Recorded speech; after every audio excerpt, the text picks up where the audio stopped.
Welcome back, my guys. Thank you so much for tuning in again. Another push day going down. Today, we have got push B variation, which you haven't seen yet, so I'm excited to show you the session. So I'm going to give it a full breakdown before I actually get going and get stuck into the session.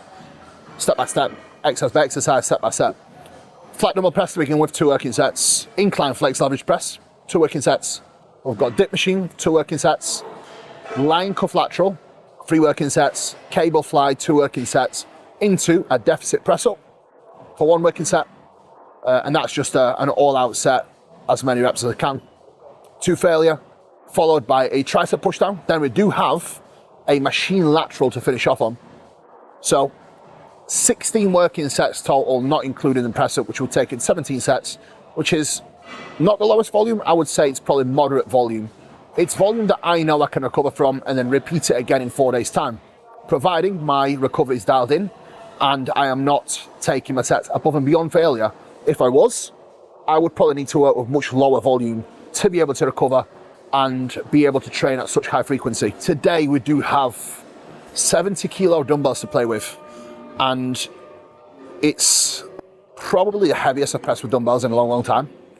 I have pressed 70s before, but not really with good execution and not with the range of motion that you will see today. So I cannot wait to show you the session and hopefully hit some PBs. Now, this is week 25 of the push-up. My weight is somewhat hovering around 275. So it's not the heaviest I've been, but by far the most quality I have carried at this body weight. The last time I came anywhere near this body weight, 1, I really struggled. 2, I looked pregnant and fat. Now I'm a little bit less pregnant and not as fat. So it's a massive, massive success. My condition is probably comparable to where I was before prep last year, weighing in at around, I would probably say, I guess it would be like 255, 260. So I think a lot of tissue has been gained. So plan of action now will be to finish this off-season gaining phase, push-up phase, whatever you want to call it, then hit a little bit of a maintenance phase for 5 to 6 weeks, and then transition to prep sometime in March. I did think about extending this push-up phase for a little while because I'm fairly lean, but I would actually rather quit whilst I'm ahead and start prep in somewhat of a leaner position. I really think that was going to put me in a better spot to be able to retain the muscle that I've built, training performance, and overall just have a smooth, easy brackets, easy prep into the show for this year. So, guys, without further ado, let's get started with the session.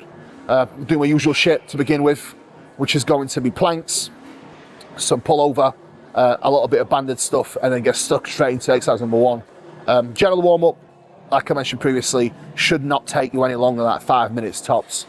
And that's only there really to prepare you mentally for the work ahead, give you a little bit of blood flow, and really get you into a state of readiness to perform.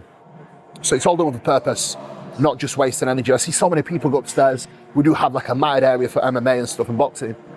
And I see so many people go upstairs sometimes and waste like 20 minutes doing like random exercises that really should be within their training program. So if you are that guy that does a ton of prehab mobility stuff, probably just wasting your time. You really are. So just something to consider. Guys, let's get it. Game time.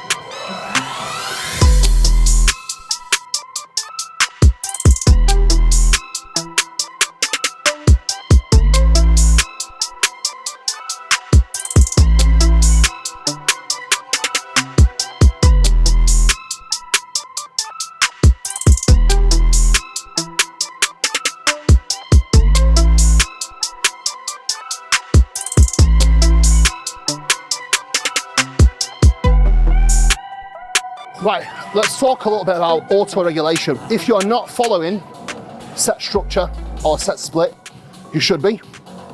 If you're looking for ideas, I have plenty of free templates on my YouTube. More to the topic in question, auto-regulation.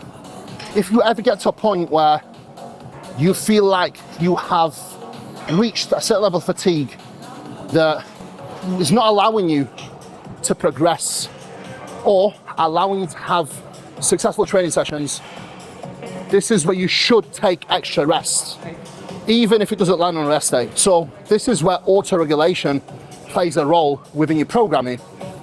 simply listen to your body, add in a rest day if you need one, and I promise you, it will pay off.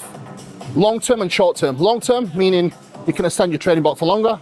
Short-term, meaning you can get straight back to work and have effective sessions. Reason why I have just had to auto-regulate 2 extra rest days, an extra rest day, which is 1, so 2 extra, so 2 days off back to back, is mainly because I have overdone the intensity a little bit on a couple of leg days.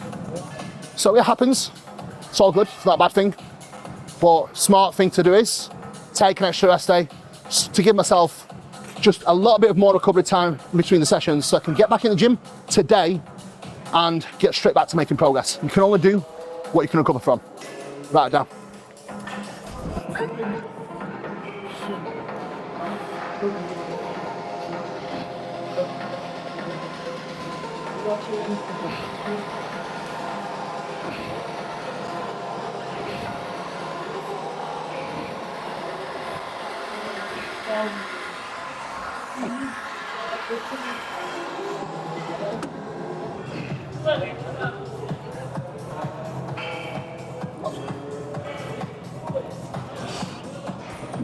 Oh.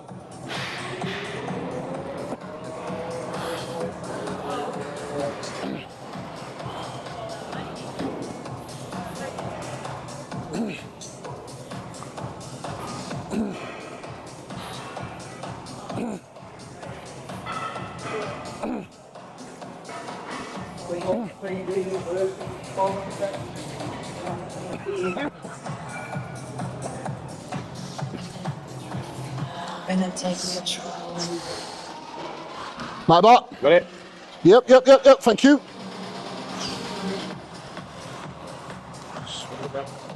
Oosh. Oosh.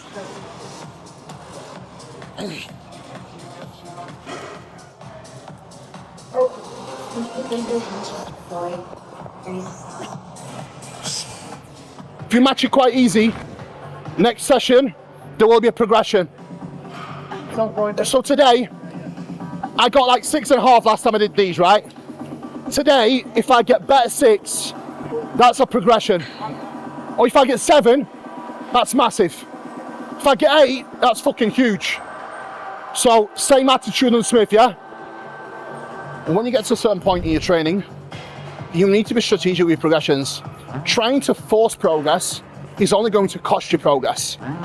You need to have not only quality progression, but progression that's realistic and progression you can repeat week to week. If you are going to exercise and you're taking half reps or struggling to take real grinders or breaking execution to finish more reps, if you try and beat that the following week, not going to happen. Not in bodybuilding. So you need to control yourself. When you learn how to train hard, then you almost have to hold yourself back from training past the point of diminishing returns, which is generally when the quality of repetitions start to break down. Right down. Quality reps. Power. That's the rep. Best quality I've seen in ages. Awesome job. Awesome. That's a massive improvement in quality. Come on. Excellent.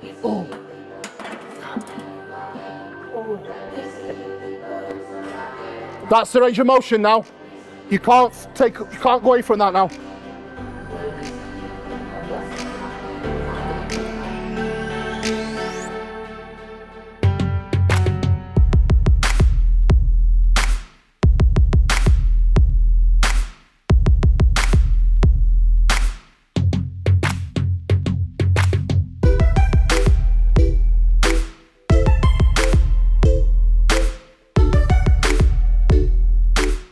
Pretty happy with that. Last week, I got same reps, but 1, I rushed them a little bit.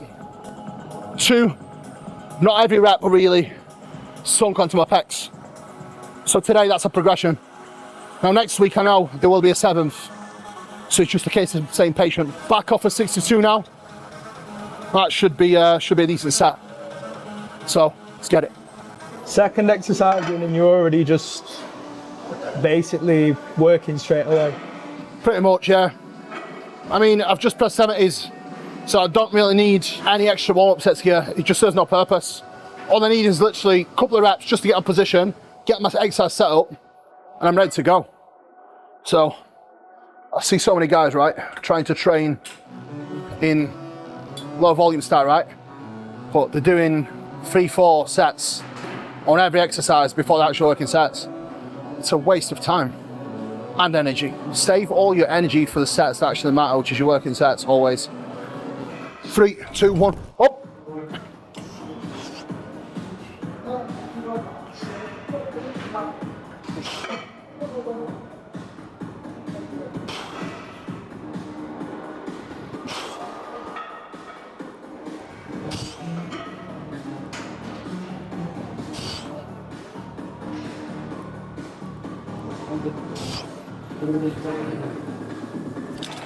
Okay. What do you do after a shit set? What? Well, most people spit the dummy out, don't they? I know. I'm trying not to spit and do it. I'll be fine. I'll be fine. Probably just time to move on from the dumbbells and restructure the push a little bit. I think that's the smartest thing to do. Plus, this isn't working all that well anyway. That right side needs tightening up. So, I'm probably going to have a little tinker with today's session. Probably pivot. Flat Smith. Flat Smith. Strife. Flat Smith for me, incline Atlantis. Yeah. Not done that in a while. 2 loading points as well now, isn't it? Yeah, what I might do is even start with an incline. Incline for today's session, do like the incline Atlantis. And then go into that flat press. I don't know, I'll see. I'll have a tinker.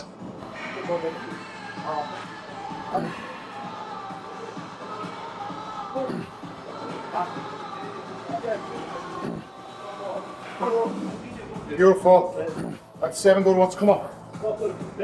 Easy. That's the fuck around. There you go. Go down. Oh! That was better.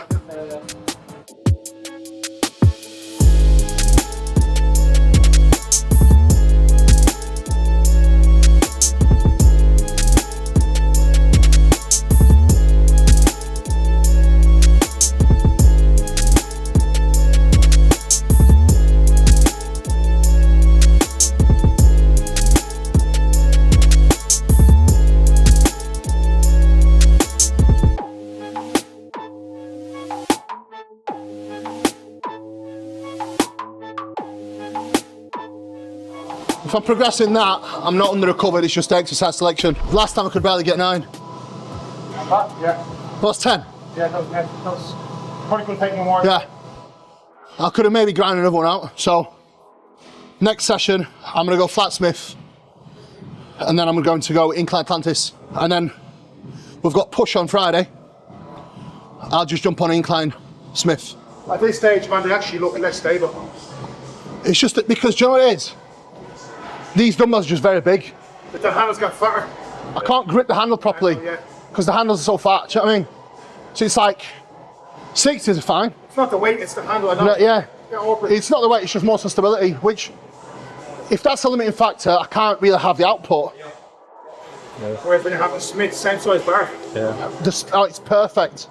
So we'll just fucking, Especially the Cybex Smiths at UltraFlex. Yeah, we'll go on the red one though, the proper OG. Yeah. We'll go on the OG one. Yep, my bad. How's it go? Yeah.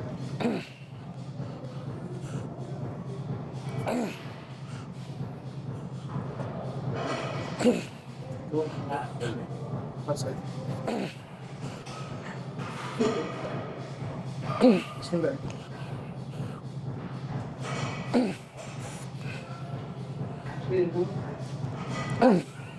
Yeah. Huh? 11.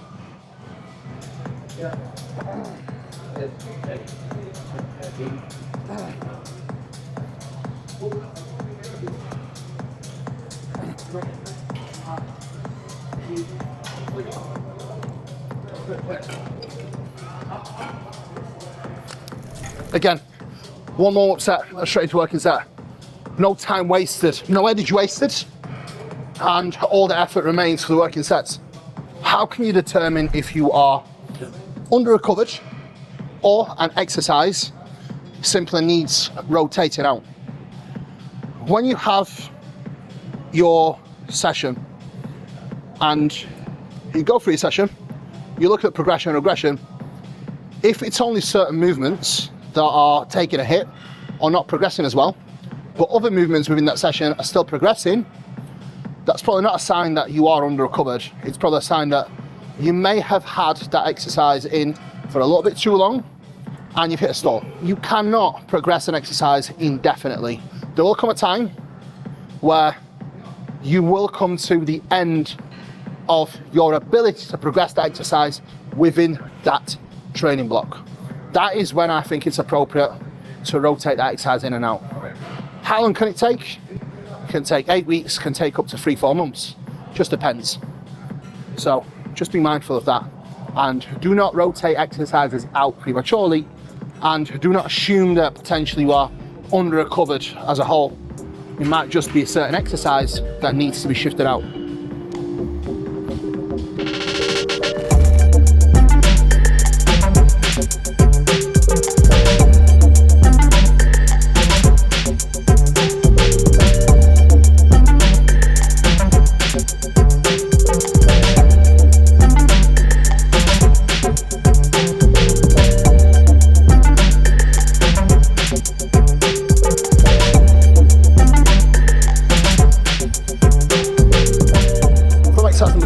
And 1, every single lift has progressed by at least 1 rep. That's definitely an indicator that I need to just tweak my exercise selection slightly. That's fine. That's the beauty of bodybuilding, right? You need to assess and think about what you are doing and find ways to see continuity and progression, always. And if something isn't progressing, your logbook will probably give you an indicator as to why and what needs to be done to see more progress.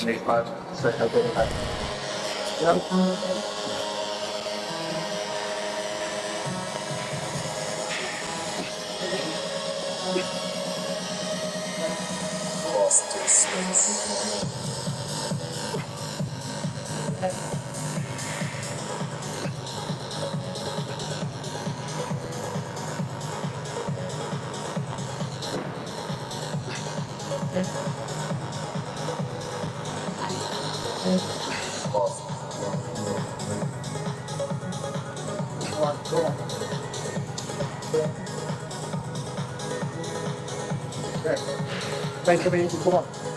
Roll it, come on. Yeah.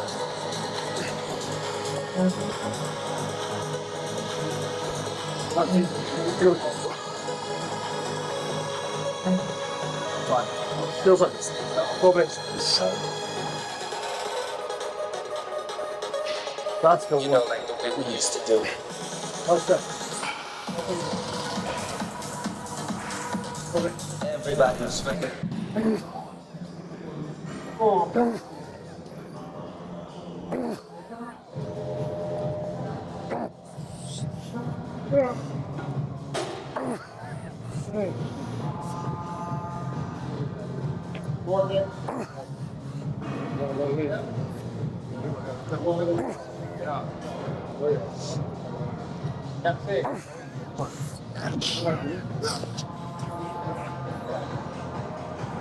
One of the most underrated tricep exercises of all time is a simple EZ bar tricep pushdown. Takes a second to set up, and it's a very effective tricep exercise. Super simple. Flexion, extension, that's the function of a tricep, right? This exercise mimics this perfectly. If you do experience any joint pain from using a straight bar, use an EZ bar like I am here. It's much friendly on the joint. If that still hurts, you can use a gym pin bar with adjustable knee handles to set your position of the wrist. For me, this is by far one of the best exercises you can do for your tricep development. You can go hard, you can go heavy, keeping your form pretty strict, and this will also have a good carryover into your pressing as well as amazing stimulus for your tricep. So 3 straight working sets here, keeping it nice and strict, rep range 10 to 15 reps. Want big tricep? Do the simple stuff and do the hard stuff, write it down.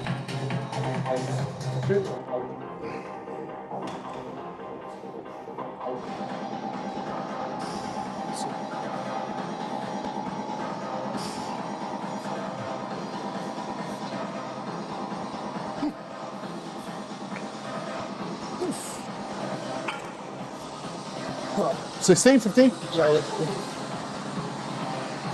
Quite a lot of high rep work later on in this session. It's not really high reps. When you look at my training in general, the rep range that I personally like to work in is from as low as 6 up to 15, 20 reps. Generally, you will notice that for compound work, my rep range is somewhere between 7 up to 12. Isolation work, I tend to sit 10, even up to 20 reps. So, big compound exercises, they're much more demanding. Trying to go 12, 15 reps doing a squat pattern is probably not going to have the best stimulus fatigue ratio. So basically it's not going to give you the biggest bang for your buck. Exercise like that, you're better off working somewhere between 7 to 10, maximum 12 reps. Push downs, lateral work, even cable flies to a degree, that's an exercise that's more suited to working in higher rep ranges. You do not want to do isolation exercises, specifically something like a lateral raise or a cable fly in a 6 to 8 rep range. The loads you have to use to go as a low rep range for these exercises is not worth the trade-off. Be mindful of picking the right rep range for the right exercises. Like that.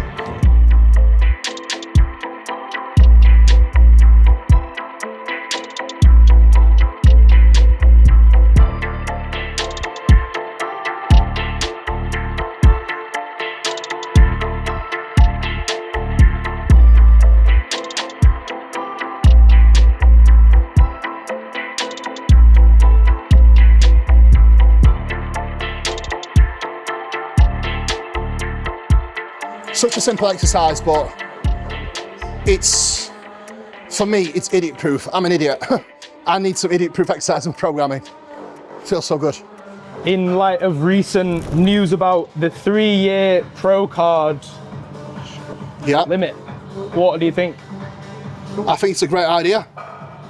If you're not a competitive pro, if you're not competing, you're not active, you're not really an IFBB pro. I think there should be a little bit of exclusion for people that have genuinely won big shows.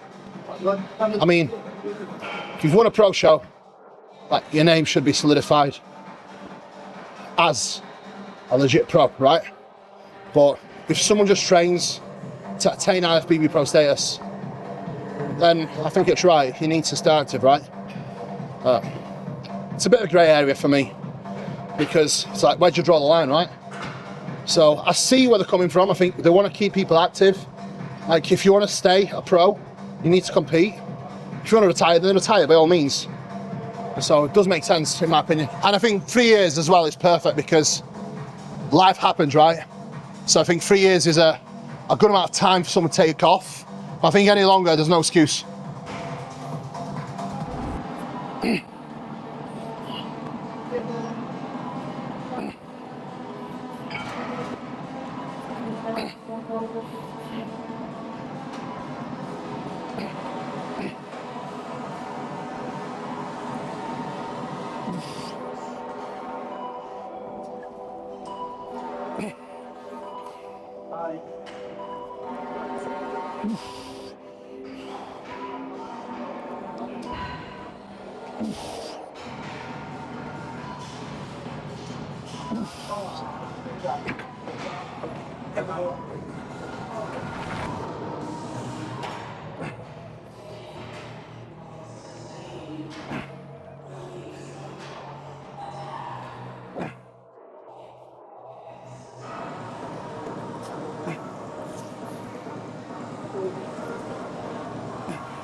Right, guys, thank you so much for tuning in. A little bit of a recap. First two exercises did not go quite to plan, which is fine. This is where you have to be smart and you have to pivot and adjust your programming. You will never ever have an exercise where you can indefinitely progress. So when you have your session as a whole, and today has been a successful session, apart from exercise number 1 or 2, I progressed every single lift. So recovery's fine. It's just the exercises now need adjusting after spending so long on them. And even the way the dumbbell felt, it's like the power's there. It's just more so because the dumbbells are so thick and a little bit awkward, it's much harder for you to press with them. So I'm going to swap them out now and get back on Smith. Smith is one of my favourite exercises as well, so I'm looking forward to getting that done. I'll see. Obviously, the frequency is every 4 days now, so I will see if I'm going to do the Smith every 4 days, or I'm going to pivot and do maybe a machine and then Smith on the other session. So we'll see. Either way, guys, thank you so much for watching. Hope you enjoyed today's video. Make sure you like, share, subscribe. See you again soon. Peace out.